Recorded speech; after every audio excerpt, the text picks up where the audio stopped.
Hi everyone, আসসালামু আলাইকুম। কেমন আছেন সবাই? আশা করি ভালো আছেন।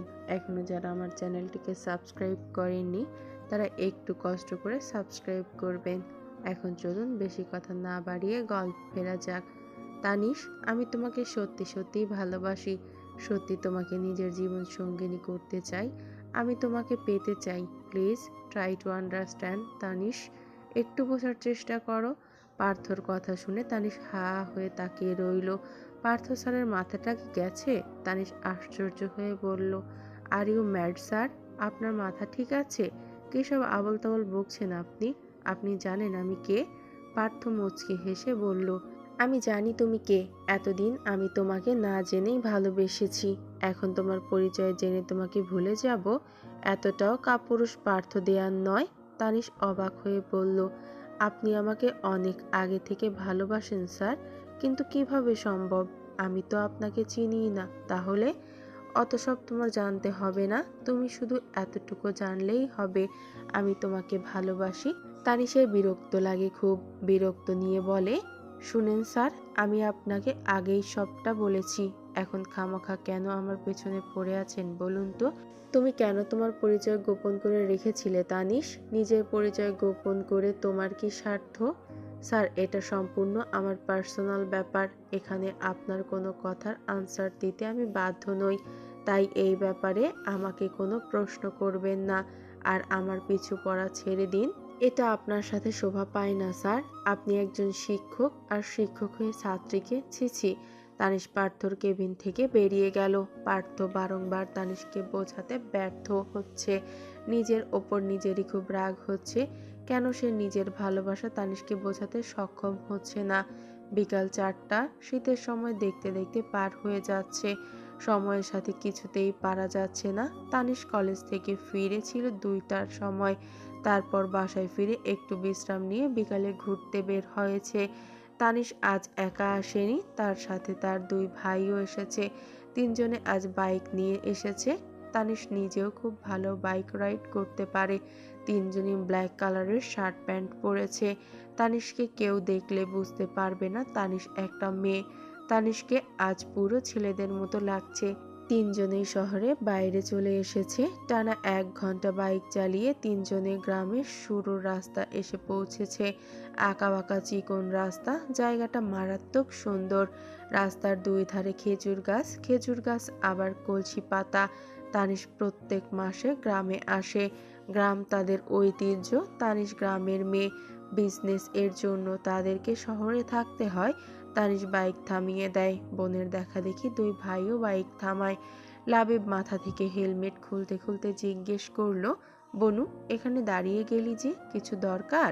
তানিশ মাথা থেকে হেলমেট খুলে মুচকি হেসে ভাইকে বলল, ভাইয়া, আমি রস খাবো। রস? রস পাবো কোথায়? তোমার চোখ কোথায় ভাইয়া? আশেপাশে একটু তাকাও, দেখবে তোমার চোখে রসের কলসি পড়েছে। তানিশের কথা শুনে লাবিব আশেপাশে খেয়াল করলো। লাবিব দেখলো তারই পেছনে খেজুর গাছ, আর তাতে কলসি পাতা। লাবিবের বুঝতে আর দেরি হয় না, কিন্তু এখন সে তার বোনকে কিভাবে রস খাওয়াবে? গাছের মালিককে না পাইলে যে তারা গাছের হাত দিতে পারবে না। লাজিজ বলল, এই গাছগুলো কাদের সেটা না জানলে তো আমরা রস খেতে পারবো না ভাইয়া। তুই ঠিক বলেছিস লাজিজ, কিন্তু লোকটাকে তো আমাদের খুঁজে বের করতে হবে। তখনই তাদের পাশ দিয়ে একটা 15-16 বছরের ছেলে যায়। লাবিব ছেলেটাকে দেখে বলল, এই শোনো। ছেলেটা এগিয়ে এসে বলল, জি কন? এই খেজুর গাছগুলো কার তুমি জানো? হ্যাঁ। কার একটু বলবে প্লিজ? একটু সামনে এগিয়ে গেলেই আপনারা কতগুলো বাড়ি দেখতে পাবেন। বাড়িগুলোর মধ্যে একটা টিনের বাড়ি আছে। ওই বাড়ির মালিক এই খেজুর গাছগুলো কাটে। লাবিব হেসে বলল, তোমাকে অসংখ্য ধন্যবাদ ভাই, এখন তুমি যেতে পারো। আচ্ছা। তারপর ছেলেটা চলে গেল। আর তারা 3 ভাই বোন আবারও বাইকে উঠে বাইক স্টার্ট দিল। 2 মিনিট পরই তারা জায়গাটায় পৌঁছে গেল। বাইক 3টে রাস্তার সাইডে রেখে তিনজনে বাড়ির ভেতরে প্রবেশ করে। গ্রামের মানুষের সব সময় কৌতূহল একটু বেশি। নতুন কোনো মানুষ দেখলেই সবাই জড়ো হয়ে দেখতে চলে আসে। আরো 3 জনের একই পোশাক দেখে বেশি কৌতূহল জাগে সবার। লাবিবরা লোকটার বাড়ির ভেতরে আসলো, ডাক দিল, কেউ আছেন? বাড়িতে কেউ আছেন? একটু বাহিরে আসুন প্লিজ। মুরব্বী লোকটা বারান্দায় বসে পান চিবোচ্ছিলেন। একটা পোলার ডাক শুনে বাইরে এসে পানের ছিপ ফেলে বললেন, কেডা তোমরা? আমার বাড়ি কি তোমাগরে? তোমাগরে তো কাউরে চিনলাম না। লাজিজ হালকা হেসে বলল, দাদু, পাশের গ্রামে আমাদের বাড়ি। আমরা 3 ভাই বোন শহর থেকে গ্রামে ঘুরতে আসছি। তয় আমার এহানে তোমাগরে কিহের কাম? লাজিজ মৃদু স্বরে বলে, আসলে দাদু, আসার সময় রাস্তার পাশে কিছু খেজুর গাছ দেখেছি। খেজুর গাছে কলস পাতা, সেটা আমার বোন দেখেছে। ওর খুব রস খেতে মন চাইছে, তাই আপনার কাছে এসেছি। আপনি যদি অনুমতি দিতেন, আমার বোনকে 1 গ্লাস রস দিতেন, তাহলে আমরা খুব উপকৃত হতাম। আপনি কোনো টেনশন করবেন না, আমরা যতটুকু রস নিব তার পারিশ্রমিক দিয়ে যাব। লোকটা হালকা হেসে বলল, কি যে কও না তোমরা? তোমরা হইলা আমাগরে গ্রামের মেহমান, ঘুরতে আসছো, রস দেখে রস খেতে মন চাইছে, এর লাইগা আমি কোনো পারিশ্রমিক নিব না। তোমাগরে যত ইচ্ছা তোমরা তত খেও, চলো আমার লাইগা।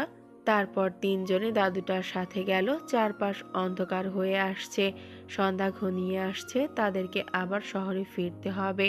দাদুর কাছ থেকে রস খেয়ে তারা শহরের উদ্দেশ্যে রওনা হলো। সন্ধ্যা 7টায় তারা শহরে এসে পৌঁছায়। এতটা পথ জার্নি করে আসায় অনেকটা ক্লান্ত হয়েছে তারা।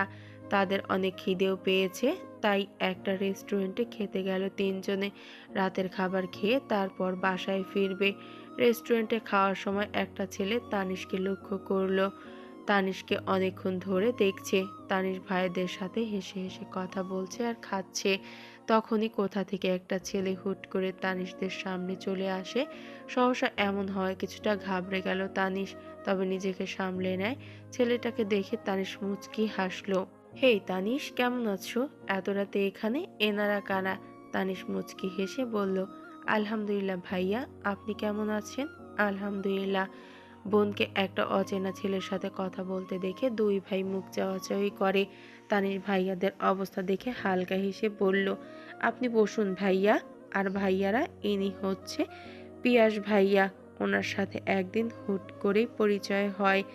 সেদিন উনি আমায় একটা হেল্প করেছিলেন। লাবিব মৃদুস্বরে বলল, ও আচ্ছা। পিয়াস, দাঁড়িয়ে কেন, বসো। পিয়াস চেয়ার টেনে বসলো। পিয়াস এতক্ষণে বুঝে গেছে এই 2 জন তানিশের ভাই। লাজিজ মুচকি হেসে বলল, হাই, আমি লাজিজ চৌধুরী। হ্যালো ভাইয়া, আমি পিয়াস দেয়ান। লাবিব পিয়াসের জন্য কিছু খাবার অর্ডার দিতে চায়, কিন্তু পিয়াস না করে দেয়, সে খাবে না। খাবার দাওয়ার পাট চুকিয়ে রেস্টুরেন্ট থেকে বের হয় 3 ভাই বোন। সকাল 8টা। পার্থ নাস্তা করে কলেজের উদ্দেশ্যে বের হয়েছে। পার্থ বাইক নিয়ে যাওয়া আসা করে। মাঝ রাস্তায় হঠাৎ করে পার্থর বাইক থামিয়ে দেয়, কারণ মাঝ রাস্তায় একটা মেয়ে এসে দাঁড়িয়েছে। পার্থ দূর থেকে বুঝতে পারেনি মেয়েটা আসলে কে। বাইক থামিয়ে মেয়েটার কাছে এসে বুঝল মেয়েটা আসলে দিশা। দিশাকে দেখে পার্থ শোধালো, কে হয়েছে? দিশা মুচকি হেসে বলল, স্যার, আমায় একটু আপনার বাইকে লিফট নেবেন? আমি অনেকক্ষণ ধরে দাঁড়িয়ে আছি, কিন্তু কোনো গাড়ি পাচ্ছি না, তাই আপনাকে দেখে থামালাম স্যার। প্লিজ আমায় একটু কলেজে নিয়ে যাবেন স্যার। দিশার কথায় গম্ভীর চোখে তাকিয়ে শুনল।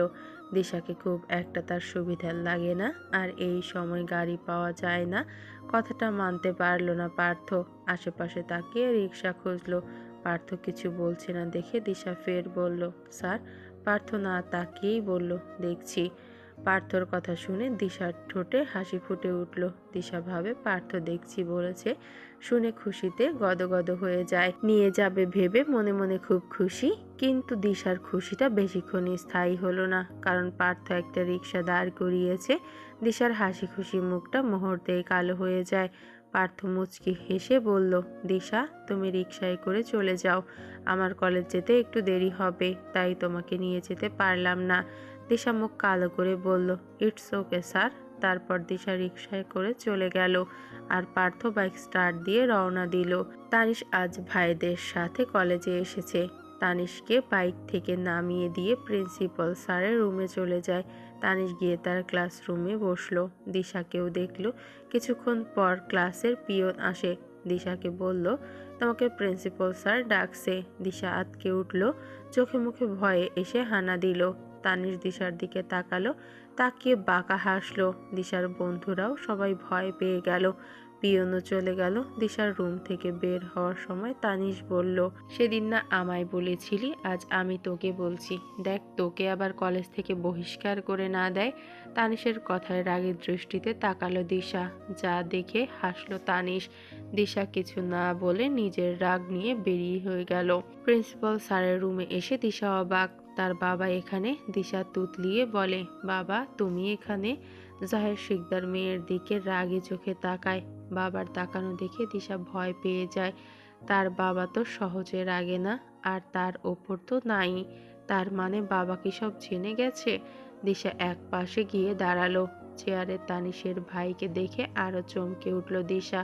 মনে ভয় জেগে বসে প্রিন্সিপাল স্যার জাহির শিকদারকে বললেন, আপনাকে তো সব বললাম, আপনার মেয়ে জঘন্য একটা কাজ করেছে। তানিশকে খুব বাজেভাবে হ্যারাস করা হয়েছে। তাই আমাদের কলেজের কর্তৃপক্ষ দিশাকে 7 দিনের জন্য সাসপেন্ড করেছে। আমরা চেয়েছিলাম দিশাকে কলেজ থেকে বহিষ্কার করে দিতে, কিন্তু তানিশ চায় না দিশাকে আমরা বহিষ্কার করি। তাই তানিশের অনুরোধে আমরা আপনার মেয়েকে বহিষ্কার করি নাই। আমরা আশা করব দিশা এবার তানিশকে হেনস্থা করবে না। শুধু তানিশ নয়, কলেজের কোনো মেয়েকে যদি এরকমভাবে হেনস্থা করে তাহলে আমরা দিশাকে কলেজ থেকে বহিষ্কার করতে বাধ্য হব। জাহের শিকদার বললেন, দিশা আর এমনটা কখনোই করবে না স্যার, আমি কথা দিচ্ছি। আপনারা নিশ্চিন্তে থাকুন, এরকমটা দ্বিতীয়বার আর রিপিট হবে না। আর লাবিব, আমি আন্তরিকভাবে খুবই দুঃখিত। আমার মেয়ের করা কাজের জন্য আমি তোমার কাছে ক্ষমা চাচ্ছি। প্লিজ তোমরা দিশাকে ক্ষমা করে দাও।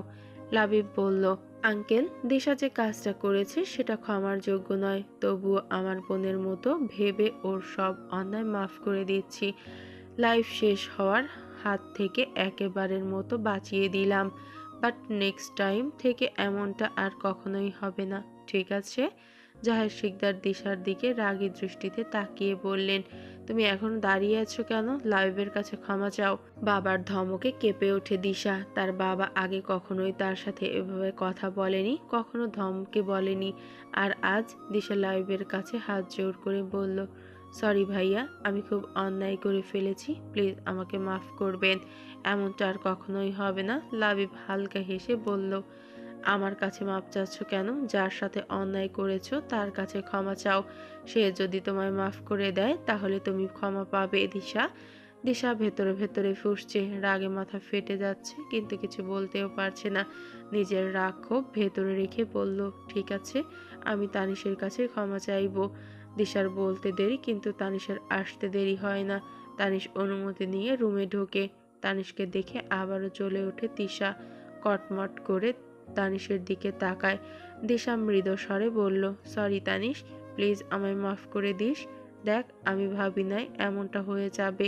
I am extremely sorry Tanish.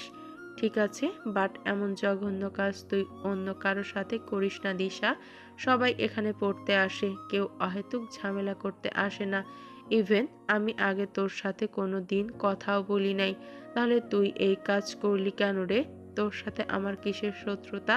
তানিশের প্রশ্নে চুপসে যায় দিশা। মুখ দিয়ে কথা বের হয় না। দিশা তানিশের প্রশ্নের জবাব দিতে পারবে না। স্যারের থেকে অনুমতি নিয়ে দিশা বের হয়ে গেল। দিশার পেছন পেছন তানিশও গেল। রুমের বাইরে দাঁড়িয়ে তানিশ দিশাকে বলল, শোন। দিশা থেমে পেছন ফিরে তাকালো। তানিশ হালকা হেসে বলল, আমি জানি। দিশা অবাক হয়ে বলল, কি জানিস? তানিশ বাঁকা হেসে বলল, আমি জানি তুই কেন আমার সাথে এমনটা করেছিস। তুই পার্থ স্যারকে পছন্দ করিস, তাতে আমার কিছু যায় আসে না রে। তুই পারলে পার্থ স্যারকে পটিয়ে নিজের করে নিতে পারিস। I don't care. বলে তানিশ চলে গেল। আর দিশা তানিশের যাওয়ার দিকে রেগে তাকিয়ে রইল।